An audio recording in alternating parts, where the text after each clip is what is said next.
If language was given to men to conceal their thoughts, then gesture's purpose was to disclose them.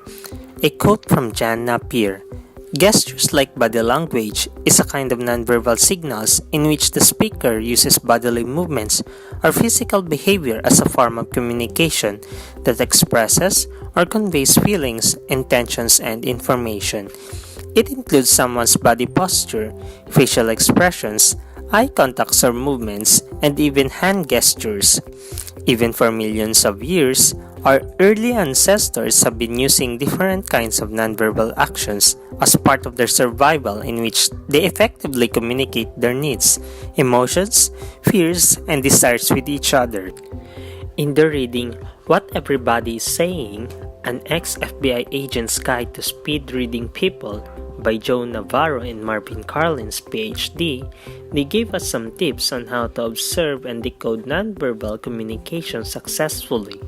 Like, for example, when you interact with others, try to establish their baseline behaviors. There are also some things to do or keep in mind when reading profiling behaviors, like, for example, establish a baseline. Stabilized behavior is equals to base for further behavior. And lastly, they also provided some behavior and their meanings. Like when the feet or legs are jiggling, it shows nervousness, because kicking is a subconscious way of combating the unpleasant. Aside from that, a TED Talk from Amy Cuddy titled "A Body Language Shapes Who You Are," which she shares an easy way of changing not only others' perception of other people, but also the way they feel about themselves.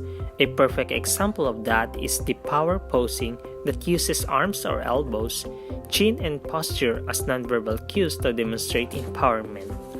In this podcast, we'll be going to share our insights about the observation that we had on the body language of the third presenter last Monday, October 29.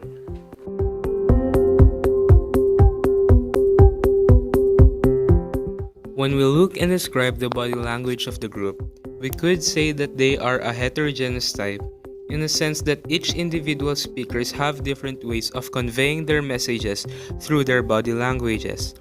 We could not see the harmonization and coordination of the group's body language. You could see it from their presentation because the two speakers had the same portrayal of confidence, while the other two had presented with a sense of inferiority, pressured and being rehearsed. The similarity in the group is that all of them are using and were reading basing from the script, which shows that they are not really confident on what they are going to say on their report. They are dependent on their script, and we could provide some proofs by giving insights on the group's individual body language. We could see from the first speaker that she is very expressive in delivering her report.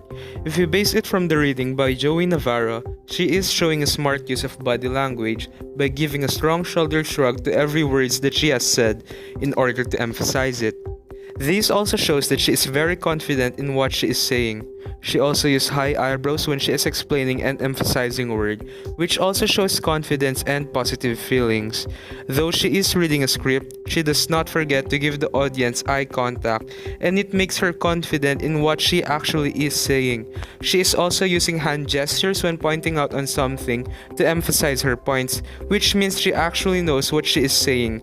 Her overall posture was a bit natural, and you can't really see a sense of superiority from it. When the second speaker started to give her report, she was static on her position, but her feet kept on doing unnecessary movements. She tended to sway her legs, making her body to oscillate. Hence, we perceived from this that she felt uneasy, and by doing these movements, she was trying to calm herself. She looked much rehearsed with her script, and from that, she had a very low demonstration of eye contact. It looked like she was afraid of making mistakes. That's why she was solely basing on what she was saying on the script. The third speaker shows a feeling of uneasiness, most likely by the standards her group mates have set. She is visibly pressured as per se, and her eye contact, albeit shown, is used to ask for assurance from her group mates. She does not have proper posture, and her feet, or rather her ankles, kept swaying. She closes herself as if in a state of a cocoon because she feels inferior. Among other reporters, the last speaker exhibited confidence the most, starting off with her eye contact, which was used to convey her message to the audience. Although she was reading a script that should have possibly made her use of eye contact poor, contextualization comes after reading, where her eye contact is diverted to the audience. Her use of eye contact was also used to check if her audience keeps up with her fast-paced explanation. Onto her hand gestures, just like her use of eye contact, her hand gestures were used and were evident even if she had the script on hand. The hand movements are used to emphasize and stress on her important points. Moreover, her posture and feet movements were composed and steady. She has her back relaxed, her chin is up, and her feet were not making unnecessary movements. Overall, the fourth speaker projected herself as confident and knowledgeable about the topic that she was talking about. From the given example above, we can see that in a nerve-wracking situation, our hidden feelings could be visible through our body language. But to conceal these unspoken feelings, we tend to fake our confidence, competence, and mindset to reach our desirable goal. As what Amy Cuddy said on her speech at TED Talk, if you feel like you shouldn't be somewhere, fake it. Do it not until you make it, but until you become it. That's all. Thank you very much for listening.